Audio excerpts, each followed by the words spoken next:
আবু তালেব, সেই আবু তালেবের কপালে কি হেদায়েত ছিল? বলেন না, সেই আবু তালেবের কপালে হেদায়েত ছিল? আল্লাহ নবী সাল্লাল্লাহু আলাইহি ওয়াসাল্লাম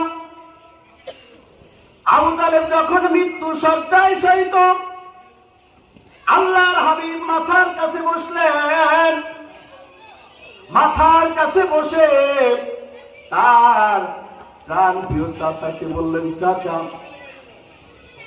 আপনি আমাকে মক্কায় এমন ভাবে গাদ দিয়েছেন, কোন ইহুদি মুশরিক কাফেররা আমার উপরে আক্রমণ করতে পারে নাই, কোন শক্তি আমার উপরে প্রয়োগ হয় নাই, কেউ আমার উপরে জুলুম করতে পারে নাই।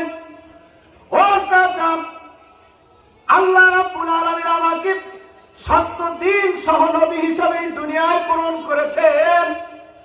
আপনি একবার শুধু আমার কানে কানে শোনায় দেন, লা ইলাহা ইল্লাল্লাহ মুহাম্মাদুর রাসূলুল্লাহ বলার দরকার নাই, আপনি এতটুকু আমার কানে কানে শোনায় দেন। এক পাশে আল্লাহর হাবিব বসা, অপর পাশে আবু তালেবের অনুসারী ইহুদি মুশরিকরা বসা।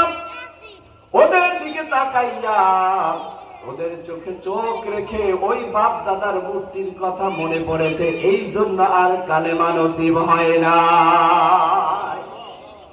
মূর্তির নেশায় যাদেরকে পায়, ঈমান আমল সব হারায়। কথা বলেন ঠিক কিনা? আমাদের দেশের বিগত সরকারেরও মূর্তির নেশায় পাইছিল।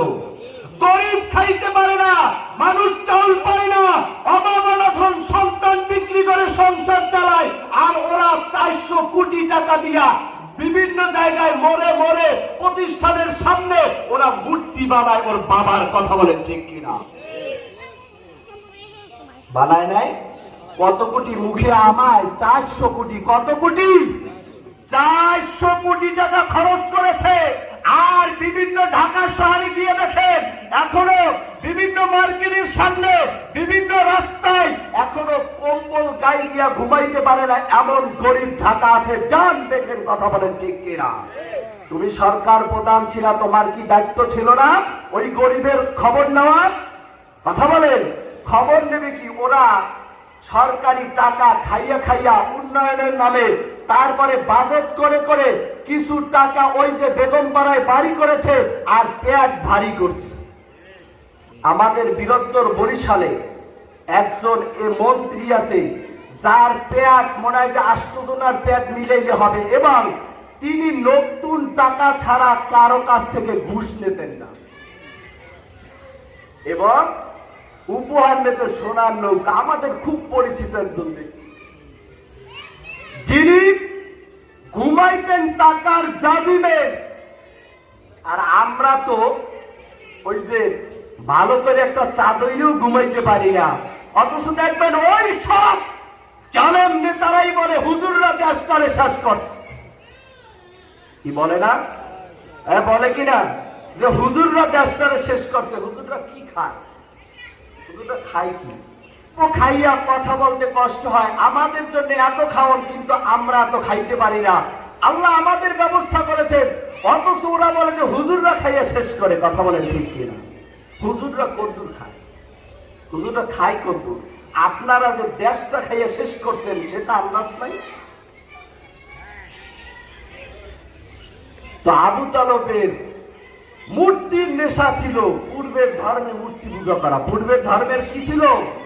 মূর্তি পূজা করা। কিন্তু মৃত্যুর সময় আল্লাহর হাবিবের কথা না শুনে ওই তাদের অনুসারীদের কথা শুনে মৃত্যুবরণ করেছেন। কালেমা নসিব হয় নাই। বলেন না কালেমা নসিব হয়েছে? কালেমা নসিব হয় নাই। অথচ দেখেন আল্লাহ যাকে হেদায়েত দেয়, বিশ্ববাসী একত্র হয়েও তাকে হেদায়েতের রাস্তা থেকে লাঞ্ছিত করতে পারে না। পারে? হযরত ওমর, যে ওমর এত শক্তিধর ওমর, আল্লাহর হাবিবের গর্দান মুবারক কেটে নিয়ে আসার জন্য তরবারি নিয়ে বের হলেন। সেই ওমর আল্লাহর হাবিবের সংস্পর্শে যাওয়ার পরে তিনি হেদায়েত পেয়ে আমিরুল মুমিনিন জান্নাতবাসী হয়ে গেলেন। তাই আমি রানীপুরবাসী, মেহেন্দিয়াবাদবাসী, সাতবাড়িয়াবাসীদেরকে উদ্দেশ্য করে বলবো, আমি হতে পারি ছোট্ট গুনাহগার, কিন্তু কোরআনের কথা, এটা আল্লাহর কথা। আপনি যদি কোরআনের কথা শুনেন, আমার চেহারার দিকে তাকান লাগবে না, আমার লেবাস পোশাকের দিকে তাকান লাগবে না, আপনি কোরআনের কথা শুনবেন, আমল করবেন, আপনি হেদায়েত পেয়ে যাবেন।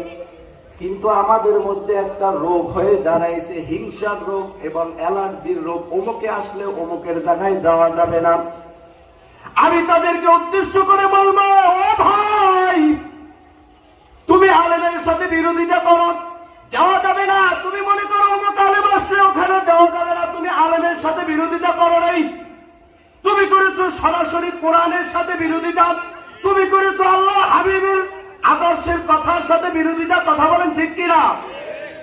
ওই আলেম তো তার বাবার কিরসা বলবে না, ওই আলেম তো তার বাবার কথা, তার নিজের কথা বলবে না, ওই আলেম বলবে কোরআনের কথা। কিসের কথা? আর মুসলমানদের হেদায়েতের, মুসলমানদের চলার, মুসলমানের আদর্শের সংবিধান হল কোরআন। কোনটা বলেন না? কই কোরআন। কোরআন ছাড়া কি কেউ হেদায়েত পাবে?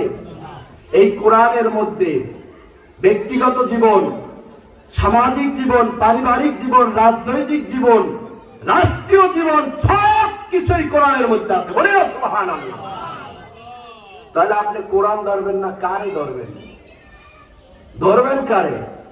কিন্তু আমরা এমন অবস্থায় আছি, এই কোরআন থেকে নিজেদের স্বার্থ অনুযায়ী কিছু কিছু বাইর করছি, ওইটাই এমন আছে আজীবন যত কিছু করুক ওই পর্যন্তই। আবার আরেক দল আছে যা কিছু করে এই পর্যন্তই। কিন্তু কোরআনের মধ্যে ফার্স্ট টু লাস্ট কি আছে এটা শোনানোর মতো আমাদের অনেকের ক্ষমতা নাই, কারণ আমরা এটা করি না। করলে আমাদের ব্যবসার মধ্যে আবার একটা ভেজাল বাইজে দেবে, ব্যবসা সঠিকভাবে চলবে না।